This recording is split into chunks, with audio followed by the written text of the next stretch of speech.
for staying with us. I want us to turn our attention now to education. And this week, thousands of 2020 KCPE candidates, together with their parents and guardians, will be anxiously waiting for Friday's Form 1 selection exercise. The process will see all learners placed in national, extra-county, county and sub-county schools. Education Cabinet Secretary Professor George Magoha has assured Kenyans of integrity during that particular exercise. So, what should parents, teachers and learners expect?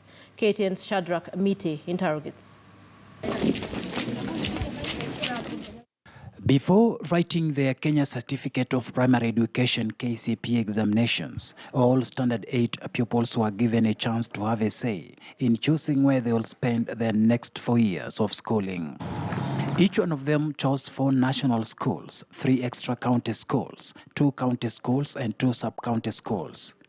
And on Friday, May 28th, Form 1 selection for the 2020 KCPE candidates will be conducted based on school choices, performance and affirmative action, among other factors. National schools have been clustered into 4 main categories. Informed by the existing infrastructure and history of the schools, every candidate who scored 400 marks and above will be angling for space in the 103 national schools. If your child has 260 marks and you are able to smuggle that child to Alliance, you have destroyed the child because he will not run with the others. And you can be sure he will not perform. If that child goes to a school where there are peers like that, like I told you last year, there was one with 173 marks in Ukambani, in a rural school, and he got A-. So this madness that, oh, I must go to Pangani, I must go to Kenya High School, I must go to Lenana, I must go to Alliance. For heaven's sake, these schools don't even have 40,000 spaces. National schools have a combined holding capacity of 30,000 students. Selection and placement of learners to such schools is by performance, available spaces, quota system and individual learner choices. 5 top candidates from each sub-county, whether from public or private schools, will get automatic admission to national schools. But even with that, private school owners continue to harbor reservations. If you went to a school, maybe in a certain cluster of the national, you'll find a child who goes there with 300 marks. Yes, because they are advantaged by the area that they come from. Then you go to another area and find that a child who scored 400 is being posted to an extra county school because, I will put in quotes, they are being disadvantaged by the area that they came from.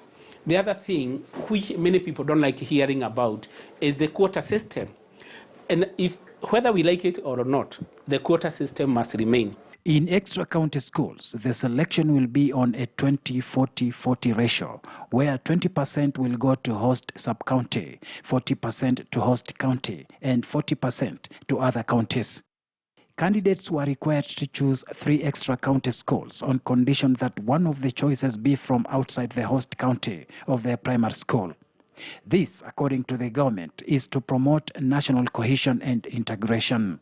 There are about 531 extra county schools with a total capacity of 123,399 spaces. A total of 282,090 candidates scored between 300 and 399 marks.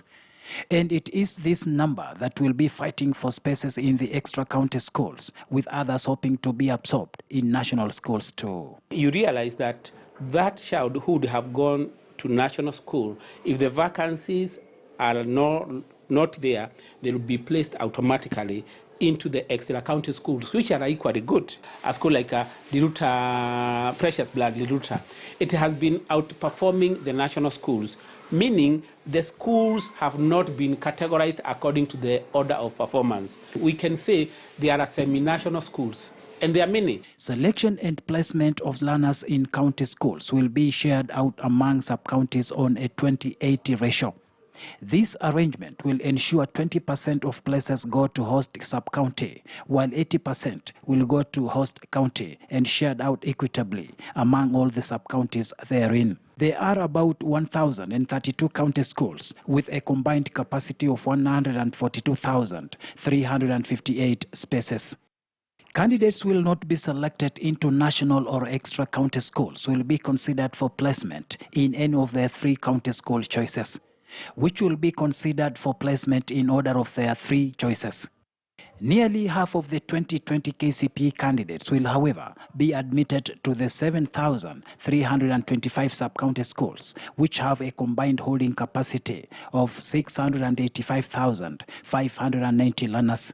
And these are basically day schools whose catchment area is largely sub-counties. Shadrack Miti, KTN News. Now, most women who suffer from fistula have been deprived